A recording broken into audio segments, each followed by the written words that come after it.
Hello, friends. Season 3 is here. We did it. We made it. I didn't think we would. Well, I was a little pessimistic about it, but here we are nonetheless. Wow, wham bam. Straight from season 1 of will we get another season ever? Is she ever going to do this again? Was this just another ADHD hyperfixation? Maybe. To bam, here's season 2, and hello, we're already in season 3. Well, that went quickly, didn't it? I told you just not to doubt me. Don't ever doubt me. How could you? Anyway, hi.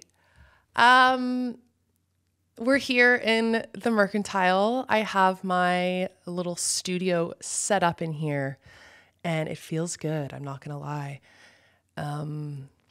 If you're not up to the T, up to our, what does that mean? What am I trying to say? If you're not caught up to the T with the current T, in regards to the farm store here, a little context for you. In the new year, in January of 2024, I made the announcement that the in-store shopping of my farm store, the Mercantile, was just donezo because many reasons. But because of that, that means that I can now keep a studio set up in here that I don't have to keep tearing down and resetting up for episodes, which was definitely one of the big things that kept me from getting fucking season 2 done, because it was so much work. It was so tedious to just set up, tear down, set up, tear down. And I just had too much on my plate. You know what I mean? So yeah, here we are in the store. I opened the farm store here in April 2022. And we were typically kind of just open on Saturdays. And then, sometimes it was more than that. And around Christmas season, we did holiday hours and we were open more. And that's great. And it was really fun. And it was awesome to kind of just meet so many people in the local community, and also from out of town that would travel to come see the store. It was really cool. Met a lot of cool people. Really felt the community support. However, what's the saying about one bad apple ruining the whole fucking bushel? And I know probably some people were like, oh my God, what happened? There must be some drama. There's honestly nothing crazy that brought us to this decision. No wickedly wild, crazy story or singular incident occurred that made us be oh, we're battening down the hatches. No, it was just kind of an accumulation of shit. And I'll be honest with you. So, Fall on the Farm. We have hosted 3 Fall on the Farms now at our place every October 1st. And we have a big market here, and it's awesome. And every year it gets bigger, and it's fucking so cool. And yeah, it's just awesome. We have so many vendors, and it's just very cool to have everyone come together. That being said, this year, it's on our farm. This event, Fall on the Farm. I'm going on a tangent, guys. Just this is what you're going to get from me. And you know this. So just deal. So Fall on the Farm, we host here on our farm. And it started out with this idea of it started out because it was during COVID-ish. And if you're from here, there's a town called Brigden, and there's a Brigden Fall Fair every year. And I grew up on it. It's nostalgic. I loved it. And COVID hit, and Brigden Fair was fucking canceled. And then, is that how it happened? Fuck, man, I don't even remember. Anyway, I'm pretty sure that's why. And I was you know what? Let's do our own little, since there's no fall fair this year, let's do our own little market, and we can have some vendors out, and we set up outside, and it'd be really cool. Anyway, so that's what we did. And it started out with this idea of kind of hosting an event to share our farm with everyone. And we had just sort of started our farm business aspect. So we kind of wanted to get our name out and into the community, get some more brand awareness, while also having a nice little community event. And so we did, and it was awesome. And we kind of created this vibe of a fun family outing, while you can also get a tattoo in a U-Haul, because that's how I roll. Very wholesome, but also unexpected. So anyway, it's been great. And this year was our 3rd year. And when I say this year, I mean 2023. So you know what I'm saying? What? Anyway, and it's just me and Andy, like essentially prepping for this shit, right? Like we're not an event space. We're not an organization. Like we don't have staff that are just like, groundskeepers, and like we maintain the place. Obviously it's our home. It's not just our business. It's also our home. So ultimately that's kind of what did us in, because it takes a ton of work to set up for Fall on the Farm. It's so much fucking work. And then I'm like planning an event literally like starting in April, and I'm planning it for months and months and months. And then I also have my actual store on top of it. And I just was running myself ragged trying to get shit together, while at the same time, Andy literally took a week off of work, a week vacation that we could have spent like as a family actually going on vacation and doing something. No, he spent that week. That's what he needed to do so that he could focus on cleaning this fucking place up and getting it prepped and ready for this event. And it's interesting because I'll look back on it, how when I first announced that we were doing this, I kind of set this vision up of the event of like, yeah, it's like a family outing for your family. Like I want everyone to have like a really awesome experience and whatever. And so it was kind of a wake up call because I'm like, cool. Yeah. So I've created this experience for everyone else, but like, what about my family? Like, I don't even see my kids that day because it's so fucking hectic. And then even the week leading up, like I'm out in the store, like out till midnight doing stuff. And it's just, you know what? We kind of lost sight. I don't know that we lost sight of it. We were starting to lose sight of what the original intention was. I don't think we were losing sight of it. I think it was just actually more so. It was the event itself was turning into something outside of what we intended it to be for ourselves. And I don't care. You can call me selfish, but at the end of the day, my kids are the most important to me. So like, I love that, people bring their families, and as a tradition, they'll like take their family photos every Thanksgiving on our hay wagon. And I love that. But the whole point of this is it's about my family. Okay. And I'm so sorry that you can't have your family photos anymore. But that was it. We were done. I was just like the event, nothing went badly that day. Like there were no issues. Like it was honestly like a pretty flawless event.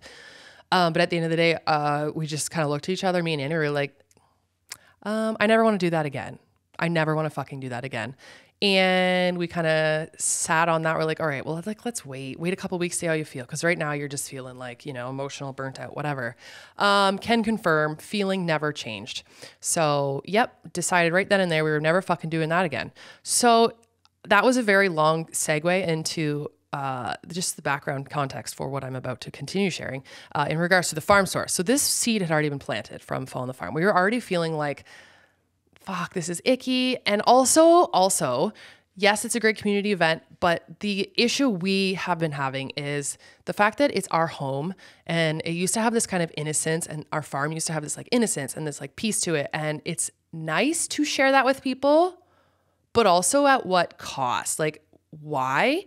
Because it just felt like very invasive to have so many people on our property. And I am such a private fucking person. It just felt wrong, and it just felt weird and uncomfy. Ultimately, again, nothing specifically happened that we were like, what the fuck, this person. No, it just, every year the event gets bigger, and we were kind of like this, and you just never know who's going to fucking show up.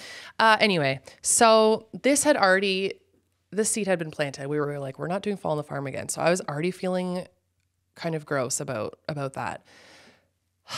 And then, so it's October, and then a couple weeks later, I don't care. Okay, I'll tell you. I don't care. There's no way they're listening because they're boomers. I was running out to the store here, my store, It was like, I don't know, fucking Wednesday morning, afternoon, middle of the day. I don't even know. But I had parked right outside the door of my store in the middle of the driveway, as I can do because I live here and it's my fucking driveway. And I was just running in to grab a package that I was going to drive to the post office. So as I was running in the store, my car's still on in the middle of the driveway, right outside the front door. I'm fucking watching a vehicle pull in the driveway. Unknown vehicle. We don't do visitors here. Like if you're here, it's like, who the fuck is that? Get the shotgun. I don't have a shotgun, but you know what I mean? I watch them pull in the driveway and like they have to literally drive around my car to continue through the driveway. Like they're like on the lawn going around my car that is in the middle of the driveway. And I watch them, they just like fucking park in front of the barn. And I'm like, fucking taking out my fucking earrings. This is like, no. Not today. Not a fucking chance. So I walk out there and it's just like a car full of people and this person comes out and just started like, she was nice. Okay. But it was like, oh, hi. And I'm like, I'm gonna stop you right the fuck there. Can I help you? Can I help you? Please, can I help you? And then they were kind of like, oh, someone told me that you had Highlands. So we thought we'd come and check them out. Oh, you did? Did they? You did think that? You thought that? Anyway, so yeah, I'm not going to go into any like two more of that because I don't want to shit talk, but, that was the singular incident that like after Fall on the Farm had already, made shaky ground. And then this incident happened and I was like, nope, we're done. Because at the end of the day, if you're listed as a business, people don't care, or they don't care to think or put any effort into thinking of like, oh, wait, this is actually also her home. So normal rules of a normal, sane human being apply that like, we shouldn't just fucking pull in here. We shouldn't just go into her home. But when it's a business, people just like, you think, oh, we can just pull in, see if they're open. Like it's a public domain, but it's not. And so like, I get that that was a risk that came with opening a farm store on our property, that people are gonna, they drive in to see the hours or like whatever. It's different. It kind of changes. Having the store here changed. Oh, what's the word? I don't know. The boundaries were blurred. And I understand that, but I also understood that the only way I could do anything about that if I didn't like it was I just had to shut it down completely. So, ultimately do not appreciate or did not like having people come onto my property outside of store hours. And this did rattle me because I don't advertise. People and I don't have a sign at the end of the road that says, oh, the Mercantile, and come on in, here's our hours, because I don't want riffraff off the street. I don't care. The whole point was I have this kind of like little community I've fostered through social media, and it's word of mouth. And if you heard of the store and knew of me and wanted to come here, you knew exactly where to go to find that information. And that would be my social media or my website. And there you could find the hours. I didn't want people driving by. You would think a normal business, like you would want to bring in the road traffic, right? Like, oh, well, let's check this stop out. This looks like a cute little farm store. I actually straight up didn't fucking want that. Okay. And that'll probably confuse a lot of people. I didn't want that because it was my home. So I always had this kind of, confused boundary from the beginning that I was always sort of uncomfy with it and had a really hard time navigating how I was going to deal with it because of that. Because I didn't want random riffraff. I was okay with having not many people come by because it's my home. So that was the balance I was trying to perfect. But ultimately, obviously it doesn't work out that way. So yeah, having your home listed on the internet as your business address, is one thing, and it happens, and it can be done like relatively safely, right? Like a lot of people are in that situation where they're their business is also on their property and whatever. And, you know, you have to have boundaries in place that work for you. However, when I first opened the farm store, I didn't have the same kind of following on social media that I do now. So it's not like I wasn't dumb that I wasn't thinking like, oh, well, isn't that kind of risky to have your address online? Yeah, of course it is. But at the time I was more looking at it, oh, like this following that I have, hopefully that's like local people and we can convert that to sales and we're just getting like brand awareness, blah, blah, blah, blah, blah. And that's great. And it was, and that was how it was going. But then just other things kind of took off on social media. And I'm really, ultimately, this is what came down to, is that I am so private with my kids. I don't even like say their names on my social media. You definitely don't see their faces. I'm very protective of them on the internet. And ultimately, once this like fall on the farm feeling happened and then this incident happened, I was kind of like, okay, so aren't you just like, isn't this very contradicting that, or like hypocritical or something, that you're so obsessed with, not obsessed, whatever, you're so like focused on not sharing anything about your kids. You're so concerned with their well-being and safety in respect to the internet. But then you have this following of like, what, like collectively right now, like 220, I don't fucking know, 1,000, 100,000, what? 220, I can't, what are numbers? Anyway, a big number that is absolutely definitely not local, all local people. And that if they really wanted to, they could very easily connect, oh, this person with, oh, this is her address. And that's where my fucking kids live. Do you know what I mean? So I was just feeling absolutely icky, disgusting, and violated from these incidents. And that was it. I was like, okay, so how do we go about this situation? How do we not have people coming on, or how can you control people coming onto your property? We were like, okay, do we get gates? But like, okay, no. As long as I had the store, in-store shopping, like if you're going to have a business, you have to have your address listed, right? You have to. And if you don't have it listed, if you want anyone to come to your fucking store, you have to give them an address. So either way, no matter how you fucking look at it, to keep the in-store aspect of the mercantile, my address had to be exposed somehow. And my final boundary that I decided was I was not comfortable with that anymore. I was done. It was not worth the risk. It wasn't worth the discomfort, the way it was making me feel, to keep it open. So yeah, I decided that, nope. I decided this like in October, early November. But I bit my tongue and stuck through because I had all this like inventory I bought for Christmas, and Christmas is obviously like the best shopping season. So kind of got through the holidays, and then January is when I decided, when I announced my decision that there was no more in-store shopping. And I know a lot of local people were probably like, what? Now we can't. So is there a pickup option? Like, no.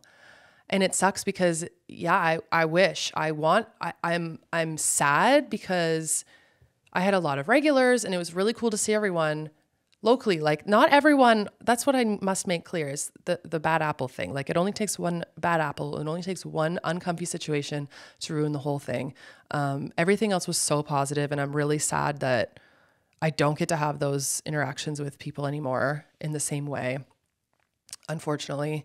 But I can't even offer pickup at my home because I still have to give an address. So I had to just cold turkey straight up cut it off and move to only online shipping only. So anyway, that's how it is right now. I may look into like an alternate local pickup location. I don't know. But right now I'm okay with kind of settling into this new routine of things are slower. I have my weekends back. I'm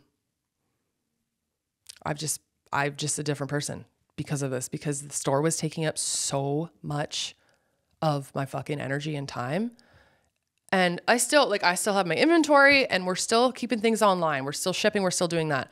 But yeah, like any retail operation in general, like it requires, you have purchasing, and then you have inventory, and then, you've got to do photography, and then the website listing, and then the shipping, and the marketing, and the social media. And there's all those things. Okay. And then the actual open store hours, and then you're taking the money, and then the bookkeeping, blah, blah, blah.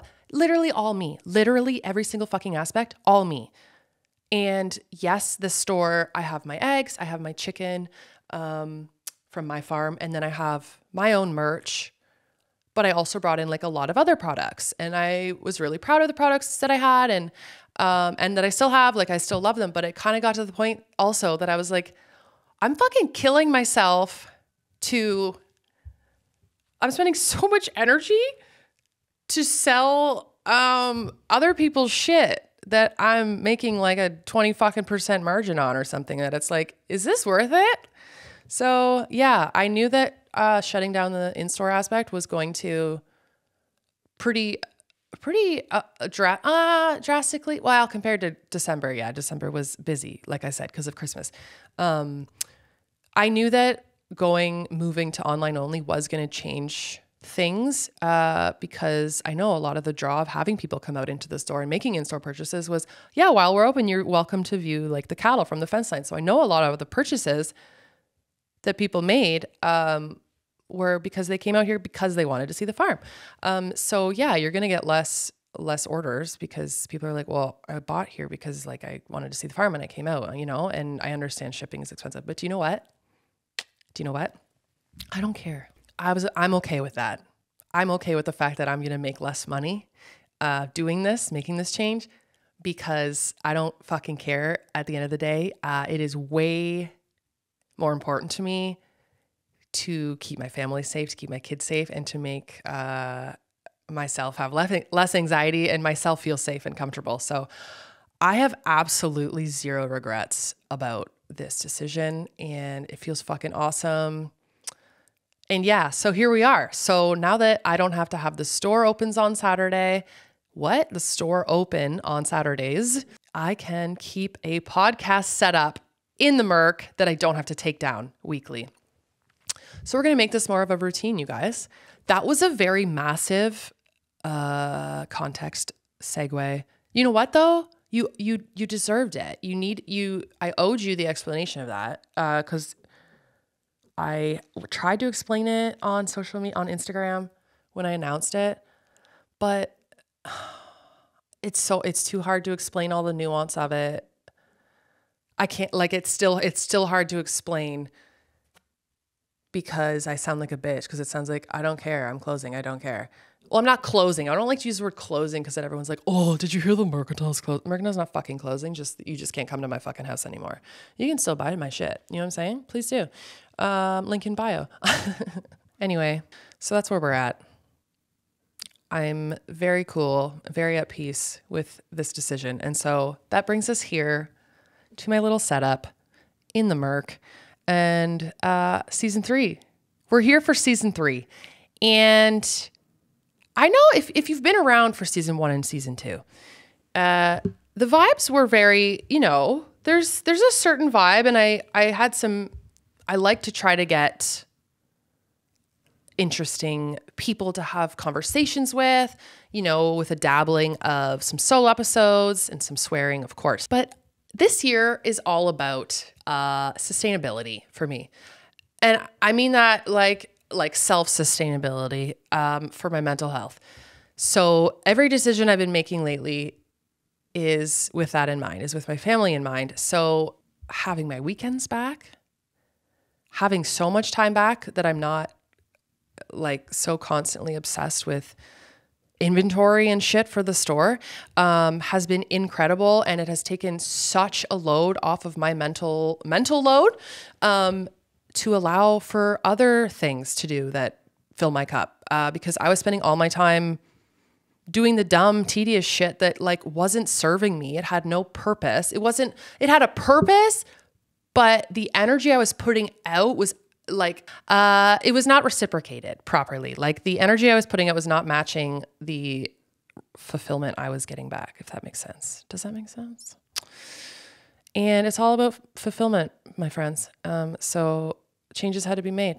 And just a reminder that like you can switch things up. You're not fucking stuck. If you open a farm store in April 2022, and you say you're going to do all these things, and then you do all these things, and then, you know, a year and a half later, you decide this is not the vibe anymore. You can change. You can say no. You can do whatever you want. Because yes, customers are important. Yes, of course. But guess what? You're the most important. And, so worry about your fucking self. And that's what I'm doing. I'm worrying about myself. So on the note of sustainability mentally, now that I have all this extra time and space in my brain, I can do other things. I can focus on things like the podcast. I have more time now that I can be doing stuff that I love doing that fills up my cup. So season 3, I am going to be doing, or I'm going to be attempting to, okay? Like, don't hold me to it every week. I am a human, but I'm going to try my best that I'm going to be doing weekly episodes. The vibe is going to shift from season 1 and season 2. The vibe is going to shift because we're going to go like a lot more casual. Part of another layer to me dragging my feet, getting season 2 out, was because I had put so much fucking pressure on myself.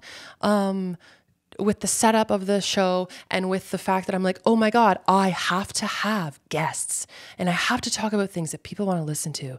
So I was really, really, really stressing myself out about that. That made me just want to like not do it all together because I was like, oh my God, like there's so much work to arrange guests and like schedule and blah, blah, blah. That mentality I'm taking on for season 3 is we're just casual, baby. There's going to be more solo episodes. I am going to have guests, but I mean, sporadically, I don't know. You know, it's just going to be a lot more chill and more frequent. So kind of just shooting the shit. And I hope you stick around to listen to it because I think it's going to be great. I am definitely going to have guests time to time, but, we're not going to put as much pressure on it because that makes it less fun. And it's all about having fun. So yeah, this is just the trailer episode, just a little intro episode, I guess, into season 3 that I just wanted to kind of give you some context before we got the ball rolling here of what you can expect. The timeline's kind of weird from when I dropped season 1 in like February and then I just surprise launched fucking season 2 a year later. But all the episodes of season 2 were like recorded over the past year. So the timeline's iffy, but I just want to let you know we're caught up now, babies. We are caught up and we're going to do big things and we're going to have a lot of fun. Okay. So I really appreciate you being here and putting me in your ear holes or your eyeballs if you're watching the YouTube version. And I hope you enjoyed the tangent we already went on in this episode because I didn't plan on going that deep. But when you're recording by yourself, this tends to happen because there's nobody here to be like, girl, what the fuck are you talking about? How did we get here? I don't know how we got here. I never know how we get anywhere. Anyway, thank you so much for being here. I do genuinely appreciate your support and I hope you stick around for all of season 3 and beyond. We'll see you next time.